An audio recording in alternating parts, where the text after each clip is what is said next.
uma frase para eles. Paulo então vira para ela e diz: em nome de Jesus Cristo, sai dela agora. E naquele momento ela é liberta daquele espírito imundo. E é interessante notar, irmãos, que havia pessoas que lucravam, que ganhavam dinheiro com o sofrimento espiritual daquela mulher. Porque como ela tinha esse espírito de adivinhação, os seus senhores, né, a quem ela trabalhava, recebiam grandes valores pelas adivinhações que ela fazia. Nós vemos hoje muitas pessoas aí dizendo que tem dons de falar com espíritos, que pode fazer adivinhação, que pode prever futuro. Tudo isso, irmãos, nada mais é do que escravidão espiritual. São vidas escravizadas de forma espiritual, estão presas, estão escravizadas, estão cegas, não conseguem ver, não conseguem perceber, até que encontram a palavra de Cristo e são libertas pelo poder que há no sangue de Jesus. Oh, aleluia! Então ela é liberta, irmãos. E ela é liberta. E algo que nos chama a atenção e que é notório para nós é que sempre que há salvação, o inimigo sempre se levanta. Sempre há uma situação que vai se opor, talvez contra o novo convertido, talvez contra aquele que ganhou para Cristo. E o que acontece? Aqueles homens, percebendo que não tinham mais agora a fonte de riqueza, não tinham mais como explorar aquela vida daquela mulher, o que eles fazem? Eles incitam a multidão, irmãos.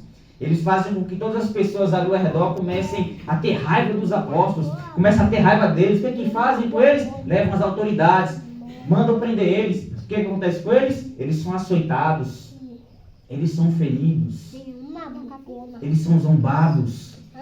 Mas o que isso acontece? Isso vai apagar a chama do Evangelho? Não. Isso vai apagar o desejo de continuar ganhando almas? Não vai. Isso vai atrapalhar o ministério de jeito nenhum, muito pelo contrário. Como o próprio apóstolo Paulo, ele vai dizer um pouco mais à frente nas suas cartas: eu me glorio em Cristo Jesus pelos açoites, eu me glorio pela tristeza, eu me glorio por passar necessidades, eu me glorio em Cristo Jesus, porque Ele é aquele que me fortalece. Aleluia! Irmão, nós estamos dentro de uma área espiritual. Nós não estamos fazendo uma obra de homens, estamos fazendo uma obra de Deus, uma obra espiritual. E nós precisamos entender o seguinte: todas as vezes que entrarmos no campo espiritual para o ganho de almas, para a pregação do Evangelho, nós vamos nos deparar com esses levantes. Mas maior é quem está conosco do que aquele que se levanta. Por quê, irmãos? Aquele que está conosco, ele se mantém de pé, mas aquele que está no mundo, ele levanta, mas cai em derrota. Aleluia!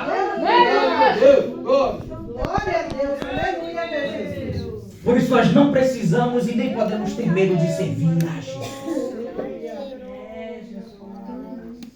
Em Atos capítulo 4, os apóstolos eles estão pregando o Evangelho de Cristo ali em Jerusalém.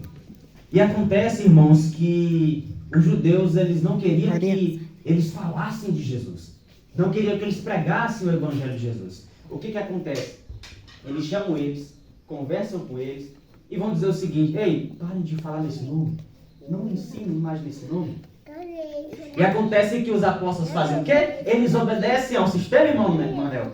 Eles obedecem aos padrões religiosos? De jeito nenhum. Eles continuam pregando, continuam ensinando, continuam falando de Jesus, continuam operando milagres para a glória de Jesus. Aí isso vai incomodando eles, de maneira que eles prendem eles e os açoitam. Depois que eles são açoitados, eles saem dali, daquele lugar, louvando e exaltando a Deus por se acharem dignos de sofrerem por amor a Jesus.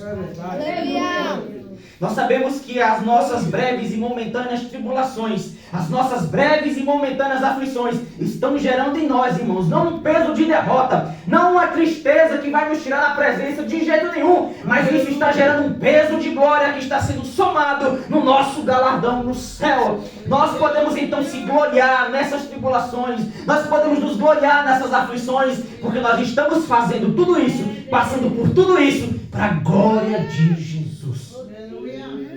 Oh, aleluia. Aí acontece que Paulo e Silas, né, eles são presos. Eles são levados para a prisão e são colocados na parte mais inferior do cárcere, lá embaixo, lá no fundo. Talvez a situação seria daquelas, rapaz, agora acabou. Agora eles não vão mais pregar, agora não vai ter ninguém aqui para tirar o nosso dinheiro, não vai ter mais ninguém aqui para estar expulsando o demônio, não vai ter mais ninguém aqui para estar pregando essa palavra, eles estão presos, estão lá embaixo, então agora a coisa acabou. Só que existe algo, irmãos, que o mundo não vê, mas que nós que somos de Cristo entendemos perfeitamente. Não é a prisão que para o Evangelho, não é